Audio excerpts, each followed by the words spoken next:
جوني شفت الطير قنديل البحر يا جوني.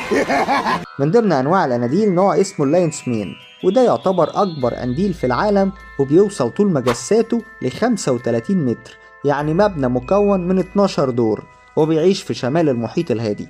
ومن اسمه في شكله تحسه إنه عامل زي شعر الأسد. وفي نوع من القناديل بينور واسمه الكومب شيليفيش.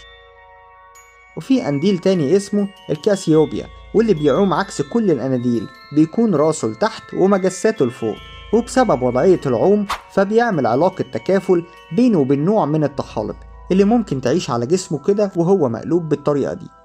فهو بيقدر يوفر لها نور الشمس، والطحالب تقدر توفر له الغذاء دايما. وفي نوع تاني اسمه قنديل البحر الخالد، اللي بيعتبر معجزة ربانية في التكاثر والاستنساخ، لأنه لما بيكبر في السن أو بيتصاب في أي هجوم بيقدر يعمل عملية إعادة هيكلة لكل